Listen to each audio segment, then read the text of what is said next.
I'm up at Home Depot and I wanted to take a look at some of these storage shed units that are over here. I've always been curious if one could actually live in a storage shed or convert it into sort of like a tiny home. And maybe hopefully today we can answer that kind of question. Could you live, or would you want to live in a storage shed? Adventuring Arts Product Reviews.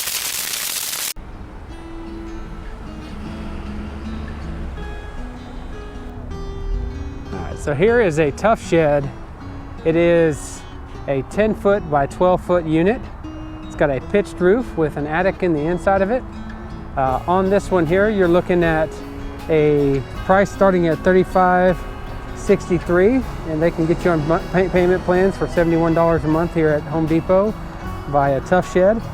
On the inside, it has a 4-foot wide by 6.5 foot tall shed door and 6 foot in exterior sidewall height, and then a 2 by 6 foot galvanized foundation. That's that steel looking foundation that you see here. A couple things I noticed about this guy here is that it has hinges here on the door, and you also have this glass window. You have a good decent handle. When you open the handle, it's made by Tuff Shed. You twist it to the left and it opens up. It's got a very good locking mechanism, so as I twist, you see it kind of holds tight and then you just lock it into place. I'm sure you could fasten or secure a lock on the inside, or mount a clip or a hook here to tie it on the inside wall. Looking on the outside here, it does have a shingled pitched roof. I'm sure you could fit some solar panels up here. It looks like you could do 4 decent 120 watt panels on this shingled roof. It does have venting here at the bottom so that you can let some of that hot air that builds up inside. You would definitely want to have venting. There's both a vent on the right and on the left side, but nothing on the back. On the back, it's just a plain wall. They may offer a windowed unit, but that would be something that you would check with Home Depot and Tuff Shed about. And here's a look from the other side. But yeah, could you live in this storage unit? Well, let's take a look out on the inside and we're going to find out.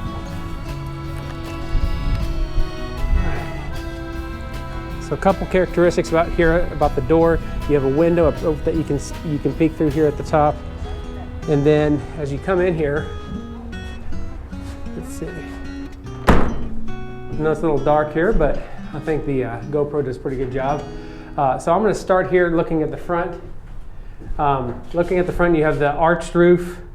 Obviously, you're going to want to have drywall and insulation all in here. You're going to put drywall on the roof. Here may be a good spot to put like a little desk or a counter of some sort if you're going to live in here.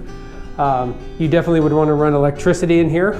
So if you had solar, you'd probably put a charge controller, or if you did electric, then you'd want to have an electrician come in and wire you some walls. It does talk about a little bit about the dimensions of the walls. 16 inches on center 2x4s, and then it talks a little bit here about the galvanized flooring, so you got some decent flooring.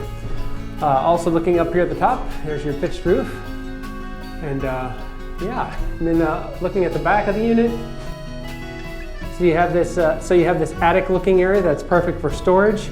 A shelf down in here. So this one's priced a little higher. So I think this one is right now, this display unit's $4,100, starting at $4,300 as equipped. But yeah, you could definitely put a bed underneath here or on this wall. What I probably would do is like a Murphy bed or a day bed, where it kind of sits up in the day and you could lay it out at night. Have your my vision would be to have basically a Murphy bed or a day bed here, and then back over on this side, put a counter, sort of like either a workstation or a desk on underneath that window, and then on this side back here is where you probably would want to put a refrigerator, and then if you're going to have a commode, a bathroom, maybe maybe you could makeshift a small wall for a very small toilet slash shower combo, or you could come back here in the back of the unit and repurpose maybe a corner back here for the bathroom slash showering area.